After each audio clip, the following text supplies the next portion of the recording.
Eliott and Nina. Oh, yeah, it's happening. Now we're in. Here we go. It's What's official. up, Benny? Benny Blanco is here, ladies and gentlemen. We are here at the Cookout where we have your favorite artists stop by and hang out with us. Now, Benny, this is your first time at the Cookout. So the one rule we have is you have to bring a dish for everybody to eat. So what's your favorite dish that you want at the Cookout? I'm bringing mac and cheese.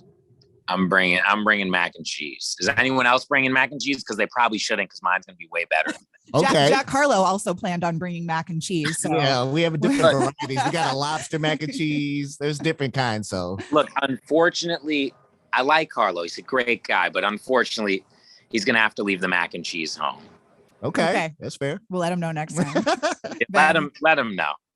Right. Absolutely. And you've also worked with so many different artists. We're going to put you on the spot too and have you pick our house band. Who would you have play a cookout if we were having a big barbecue right now? Wow. I get to choose. I can like anybody. Oh my God. I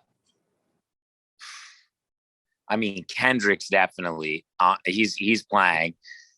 Ed Sheeran's probably on guitar, but he's also singing. Yeah.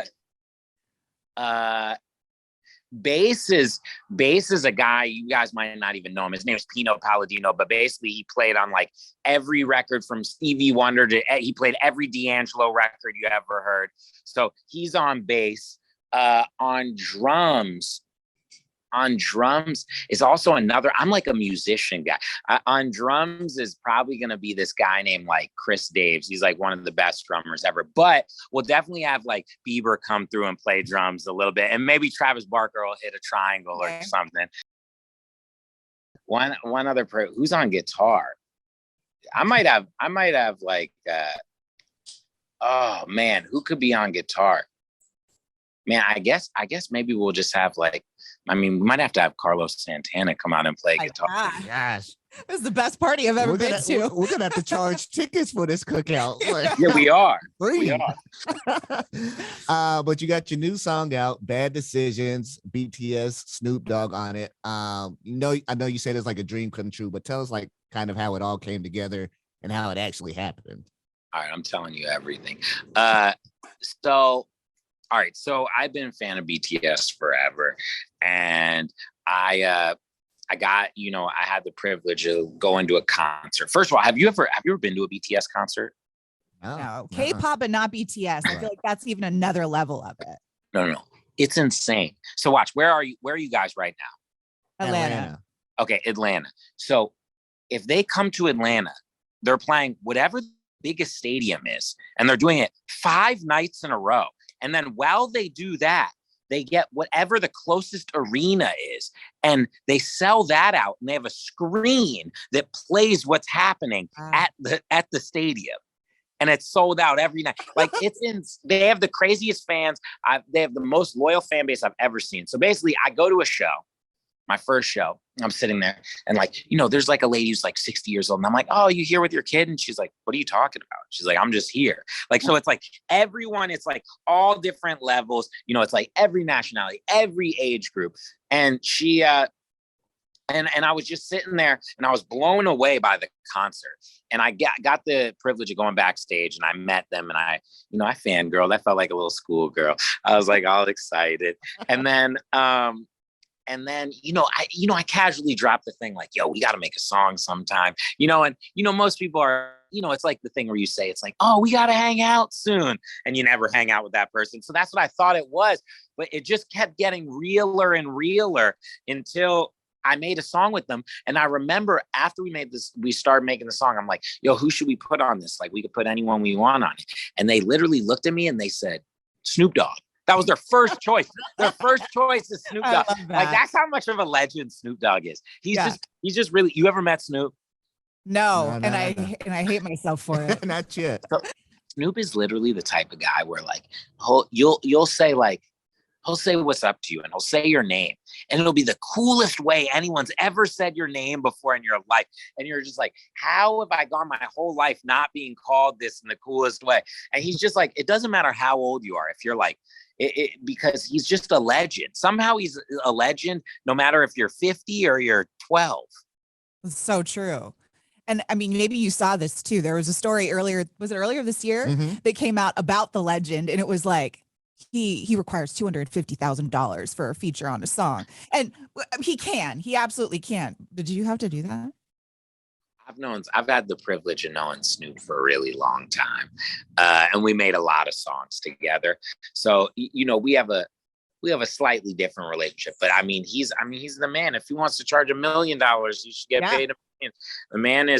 The man is Snoop Dogg. The man somehow is made songs with Dr. Dre. Also made songs with I had the privilege of making a song with him with Katy Perry, and then he literally cooks with Martha Stewart. What does this man not do? I know. He does everything.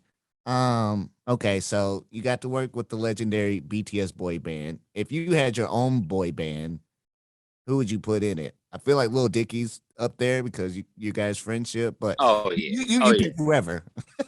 Me and Dave are definitely we're the front man. We're the front man. We're running it together. I mean, who else is in it? What if we just had a band of everyone who looked the same, and like Harlow's in our band? Just like we're just a boy band where everyone just looks the same. Yeah, I think in order to be in our boy band, you just have to look. Ed Sheeran's out, Bieber's out. Sorry, doesn't fit the bill. Look, you gotta look exactly like us. So I think how many people do you have to have a boy band? I think it's like 5. Wouldn't you say? 5 for a good band. I mean, you can break up and then become 3 like Destiny's Child. Yeah. Start with 5. Yeah, it's crazy. Doesn't it suck? Like, what's the worst is when you find the story out about the guy who didn't see the future of the band, and he's just working at has the worst job now, and he just talks about how he was in the band and didn't believe in it. I was talking to I was with Jimin, one of the guys in BTS, a few days ago, and we were talking about their first show, and they said there was 10 people at their first show. Wow. 10. It's crazy when you go. It's crazy. Yeah, I remember I was at Billie Eilish's first show. It was like 75 people. Wow. It's wild. You get to see the beginning and the success of so many different artists, but even think about your own. I mean, looking back on all the stuff and all the people that you've worked with, now that you're sitting here with these beautiful plants hanging above you, what does it feel like to be Benny Blanco? Also, P.S., are those real? Yeah. What do you mean? Would they be fake? I don't know. Where are we? Is this your house? Yeah, we're at my house. You're legit plant dad. I'm a plant dad. There's lots of plants. I have a full, I grow almost all the things I eat. Oh, wow. Do you really? I'm bringing hellish to the cookout. You came to the right place. What are you guys? Real question is, what are you guys bringing to the cookout? We're just hosting. We got the venue. No.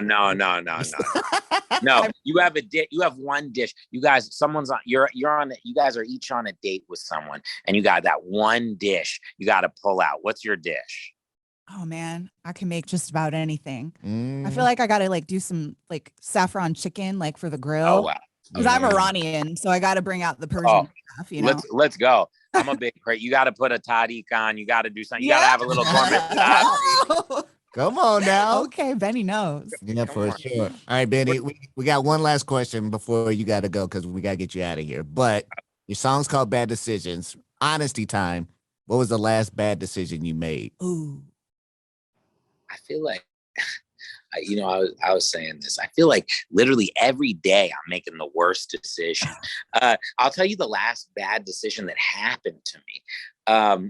I had actually Ed Sheeran was in town, and we were drinking, hanging out. And for some reason, every time we drink, I wear a lot of vintage t-shirts. And if there's a hole, he will completely rip the shirt in half by the end of the night. So by the end of the night, I had a dangling shirt with just one little neck strand happening.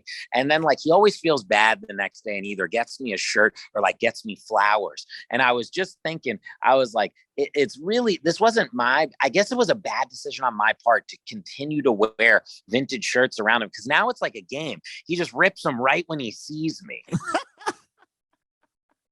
That's awesome. At least he bakes up for it. So it's kind of like, Yeah, you get the roulette, flowers yeah. the next day.